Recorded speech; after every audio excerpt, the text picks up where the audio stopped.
Hi hello నమస్తే అండి. Welcome back to my channel Soumya cartoon. ఈరోజు మళ్ళీ కొత్త వీడియోతో మేము ముందుకు వచ్చేసాను. నా ఛానల్ని మొదటిసారి చూస్తున్న వారైతే please like, share and subscribe చేసి నన్ను సపోర్ట్ చేస్తారని అనుకుంటున్నాను.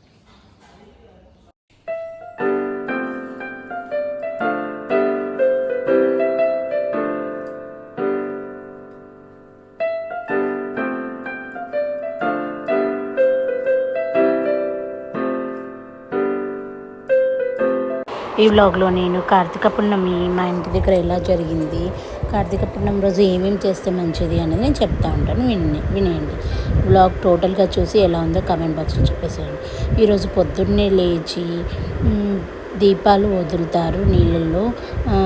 ఎలాగైనా వదలొచ్చండి, నెయ్యితోని అయినా చేయొచ్చు, లేకపోతే నార్మల్గా ఒత్తులు చేస్తారు. ఎలాగైనా దీపాలు మాత్రం ముట్టియడం కంపల్సరీ. ఉసిరి దీపాలు పెడితే చాలా మంచిదండి. ఉసిరి దీపం దానం చేసిన చాలా మంచిది. ఈరోజు కార్తీక పున్నమి అనేది చాలా విశిష్టమైన రోజు. శివుడిని ఆరాధిస్తారు. చూడండి, శివపార్వతులు మా ఇంటి దగ్గర గుళ్ళో ఇలా డెకరేట్ చేశారు. ఎంత అద్భుతంగా ఉందంటే అలంకరణ చాలా అద్భుతంగా ఉంది. పిల్లలు కూడా అందరం కలిసి గుడికి వెళ్ళాము. చాలా రకాలైన నెగటివ్ మొత్తం పోయి పాజిటివ్గా ఉండాలని, ఇయర్ అంతా హ్యాపీగా ఉండాలని, మనల్ని చల్లగా చూసుకోవాలని చెప్తారు. ఎన్నో జన్మల పుణ్యం అండి. ఇలా మనం జ్వాలా తోరణం దగ్గరకు వచ్చి తోరణం నుండి కిందికి వెళ్తే ఎంతో పుణ్యం అని చెప్తారు. అలాగా అందరూ ఎంతోమంది జనాలు వచ్చారండి మా ఇంటి దగ్గర టెంపుల్కి. చూడండి, ఇలా ఫస్ట్ స్టార్టింగ్లో దేవుడిని ఆరాధించుకుంటూ ఓం నమ శివాయ అనుకుంటే ఇది అంటిస్తారు. స్టార్ట్ కాగానే ఫస్ట్ దేవుడిని తీసుకెళ్తారు. దాని తర్వాత దేవుడితో పాటు మనం కూడా వెళ్ళాలన్నమాట. ఎంత అద్భుతంగా ఉందంటే అంత చూడడానికి 2 కళ్ళు సరిపోలేదండి. అంత బాగా చేశారు ఈ తోరణం అనేది. అండ్ ఇలా వెళ్ళడం కూడా అసలు చాలా అరుదుగా ఉంటుంది. ఇలాంటి రిచువల్ మీ ఇంటి దగ్గర, మీ సైడ్ కూడా ఎలా చేస్తారనేది నాకు చెప్పండి. కామెంట్ బాక్స్లో నాకు చెప్పేసేయండి. చూడండి, ఫస్ట్ దేవుడిని ఇలా ఊరేగింపుతో ఇలా తీసుకొని వెళ్తారనమాట. దేవుడు వెనకాల అందరూ ఒక్కొక్కరుగా అందరం దేవుడి జపం చేసుకుంటూ నమ శివాయ అనుకుంటూ వెళ్తాము.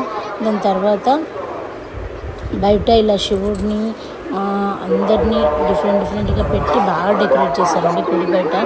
అండ్ దీపాలు అండ్ దేవుడికి హోమం అన్నీ చేశారండి. మార్నింగ్ నుండి పూజలు అయితేనే ఉన్నాయి. నేను అక్కడక్కడ కొన్ని క్లిప్స్ తీసి పెట్టాను. తర్వాత లోపలికి వెళ్ళిన తర్వాత జ్యోతి వెలిగించి దర్శనం అయిపోయిన తర్వాత బయట మొత్తం అందరూ దీపాలు ముట్టించారు. మేము కూడా అందులో కొన్ని ఒత్తులు వేసి దీపాలు వెలిగించాము. సాయంత్రం 6:30కి మాకు చాలా బాగుందండి. ఈ డే అనేది మళ్ళీ నెక్స్ట్ ఇయర్ వరకు మనం వెయిట్ చేయాల్సిందే. అంత అద్భుతంగా ఉంది. మేము ఇలా సింపుల్గా మేము కూడా ఒత్తులు వెలిగించామండి. ఇలా పిండి దీపారాధన చేస్తే చాలా మంచిది. దానికి మనం ఫస్ట్ కింద తమలపాకులతో డెకరేట్ చేసి కొన్ని బియ్యం పెట్టి దాని తర్వాత ఇలా పిండి ముందుగానే మనం కలుపుకొని అందులో ఒత్తులు చేసి మనం చేసుకున్న ఒత్తులు అయితే చాలా మంచిది.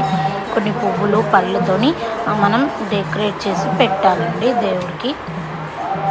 అండ్ ఇలా నూనె వేసాము మంచిగా వెలగడానికి. ఇక్కడ హారతి కర్పూరం వేస్తే తొందరగా వెలుగుతుందండి. ఏదైనా పిల్లలు ఒకటి మేము ఒకటి వెలిగించేసాము. అగరబత్తితో ముట్టించేసి వెలిగించేసామండి. చూడండి ఎంత అద్భుతంగా వెలుగుతుందో.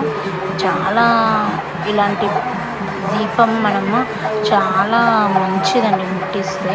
కాబట్టి ప్రతి కార్తీక పున్నమికి అందరూ ఇలా పెట్టి ఎంతో భక్తితో దేవుడిని ఆరాధిస్తారు.